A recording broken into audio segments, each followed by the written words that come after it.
Hej!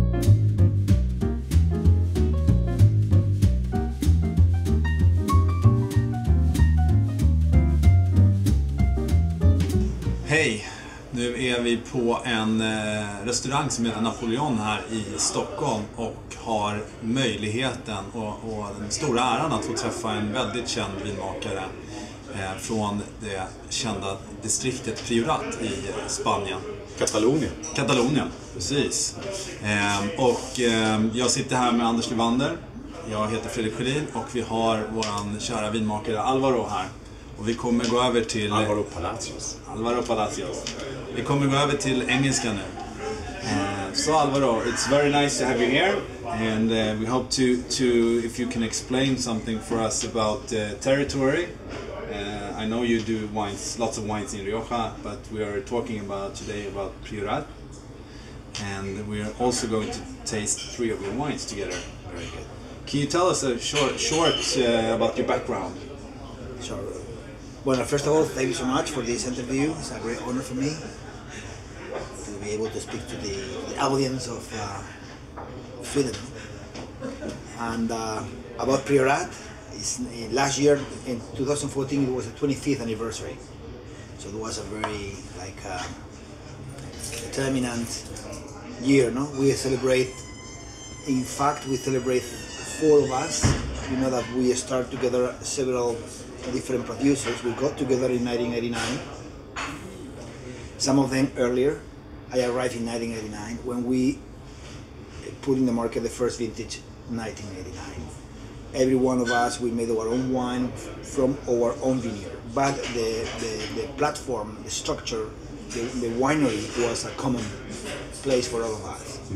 And all of us, we start working with the same philosophy.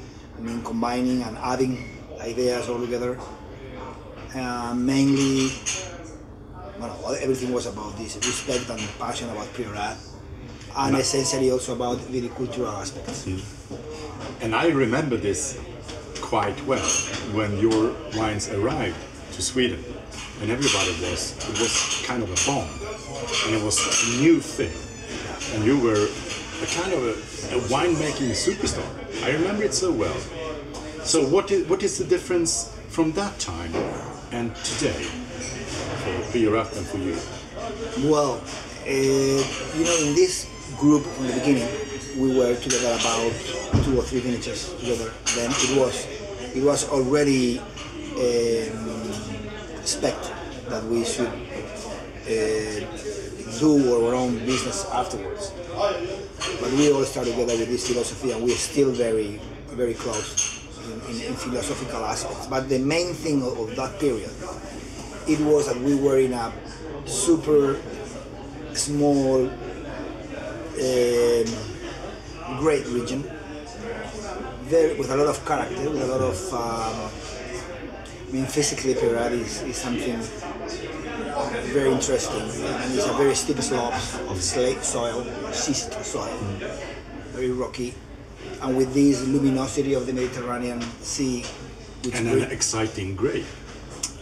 But that's what I was going to explain now. I mean, the difference between yesterday and today. No, sorry. At least for myself, and what is more or less happening right now in Priorat is that those days we combine the Garnacha grape, which is the queen grape in Priorat, and also the Carignan or Samsoa, as it's called in Priorat. We all add Cabernet Sauvignon, Syrah, and a little bit of Merlot, some of them, of these producers that we start together. So the wines of those days and up to not many years ago, and still some producers doing like that. Those are a 50 or 55% Garnacha, and then a big blend of Cabernet Syrah. By my side, it is already like since 2006 I stopped working with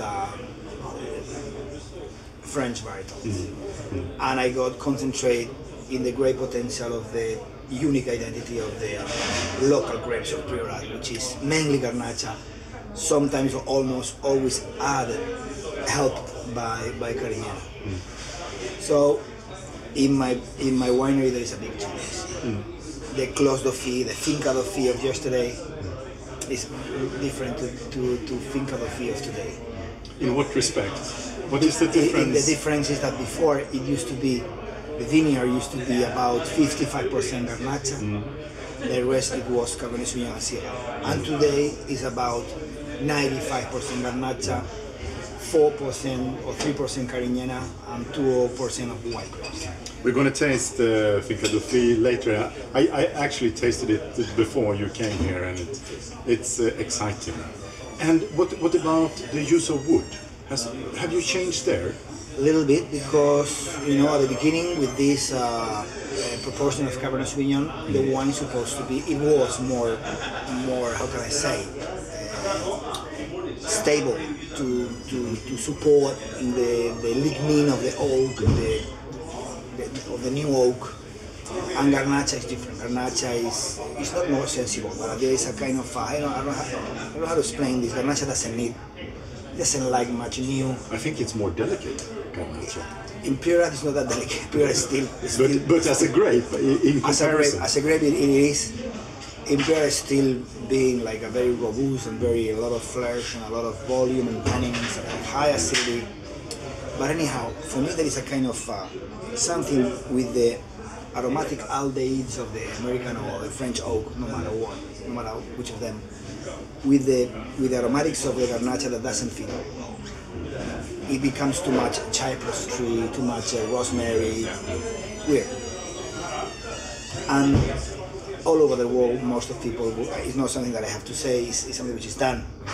Most of people use not that much new oak. And also what I have changed in the last 6 years is that we have been, maybe more years, I don't remember exactly well now, but we went from normal small cask or transport cask or barrel to big DinVinguide, 600 liters, also 2,000 liters ovals. That's the way we are making the wines today. The wines of Finca Dofí to the top, which is also Grata Llobis de Vila, L Ermita, which are single vineyard, because Terrasses and Camins is different. Terrasses and Camins are a larger volume, and we have to still working with a normal barrel, because when you do several hundreds of liters of a load of a blend, you cannot work with a big vats. It's too heavy for the workers in the cellar. How many bottles do you produce in general? I know it differs. Yeah, we have the wines here. In Camins is about 220,000 bottles.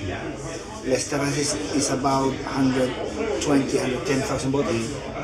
Then Finca Dofí is about 21,000 bottles, could be less, depending on the year.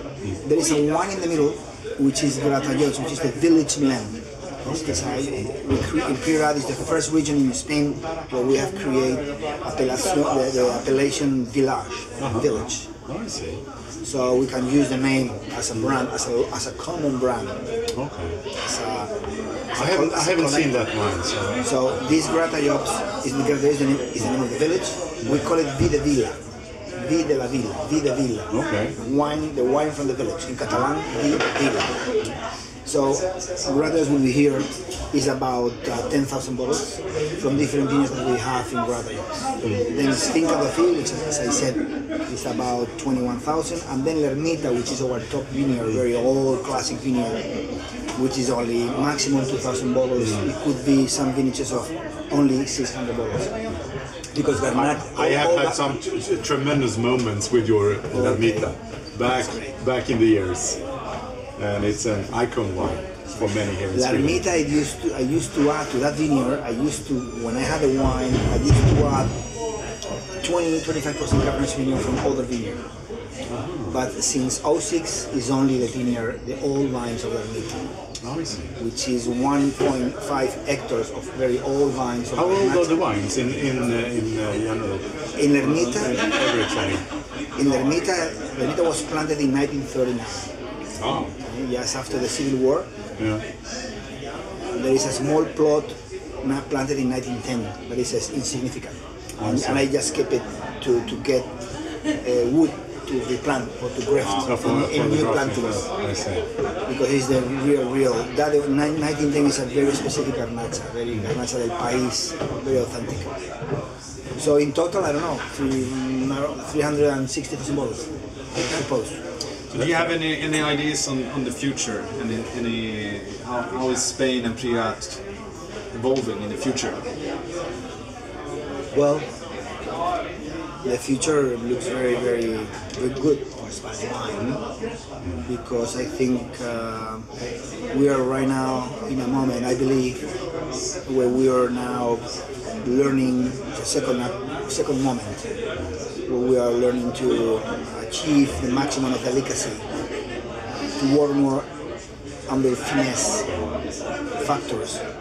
And also everybody is going back. There is new winemakers trying to find these obscure and lost small regions and varietals, etc., which at the end brings a very, very unique wines. Do you think we will see a kind of cru system? Like, Bueno, because in France they have had it for since Jesus Christ. Italy is big, they are starting it in Piemonte and so. Do you think there will be? Bueno, we are few producers. We are working on that. I am the first one where we have given first steps in Priorat with the Vin de Village, the wine of the village, appellation, and also we have a vineyard. We have the Vino de Finca Qualificada, qualified single vineyard. But we are working on that. A few days ago, this Christmas in Rioja, there was a producer, Juan Carlos de la Calle, who came out with the news and he wants to create a new appellation in Rioja Alavesa. So this is going to happen. Spain was like that before. There was not a there was not ever institutional classification as in France, but it was the same because it's the old world. It's the same in Italy, I know. Everything was about little villages. We're going back to the roots. Every little village of vineyards, it was spread in a constellations of hundreds and hundreds of small plots of vineyard because the heritage families, etc. So that was the way to make better and to find better wines or extraordinary wines. I mean, magical wines suddenly in a small plot touched by the divine hand. Excuse me, I just finished. The problem is that Spain, before the Civil War and after the Civil War, the problem is that we didn't have this sophisticated demand to be able to sustain, to maintain this caprice, this I don't know how to say, this luxury, this exclusivity. France could always keep it. France always had all the kingdoms, all the neighborhood ready to pay no matter what in the pockets with the wine merchants back to the 1700s, maybe before. No, give me this, give me the best. I pay you for the best as much as you want. Don't put it all together to make it cheaper. Exactly. So that's what happened in Spain and maybe in Italy. So there is a movement, you say, a clear movement? No, there's not clear movement, but what I'm sure is that things will go like that because it's the only way. It's the only way to. I'm fighting. I'm working a lot on that since the last years. I'm working a lot in the Consejo Regulador of Priorat, in the Bierzo Consejo Regulador. My nephew now belongs to the Consejo Regulador of Bierzo, where we have vineyards also. So he also belongs to the council, and we are working very much on that. I mean, L Ermita, without a documentation, it will be never as serious and as respected as it could be. I mean, customer who pays $800, 800 pounds or 600 euros for a bottle of wine, I think it needs credentials. I don't know how to say it. Credentials from the institutions to guarantee that wine is exclusive from specific vineyards, is better than the others, and you cannot make more because you just want to make more. Exactly. Because the demand is becoming crazy. And talking about wine, we have 3 wines in front of us, and what you say, Fredrik? I think if Alvaro guide us about the wines, is that okay?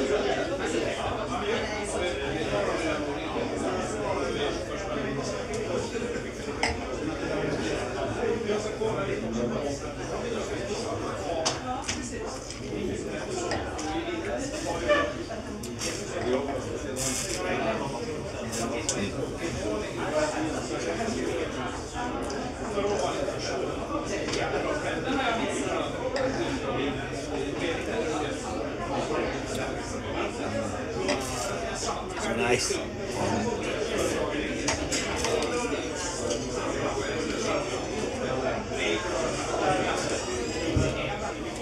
Yes. Finca Dofí. Yes. You see, I have to say something. You see that Camins has more color than Finca Dofí. Yes. It's because Camins is the only wine we're still having Cabernet Sauvignon and Syrah. And a bit of Merlot, because Camins I mean, Camins and Terrasses, both of them are regional blends. So I have contracts with a lot of small vineyards who sells the grapes to me. We are in constant relationship. But there are no field blends. They are vineyards with one variety, or do you have vineyards with field blends? No, there is many field blends. There is, exactly. That's what I remember. We try to vinify Carignana by one side, Garnacha by the other side.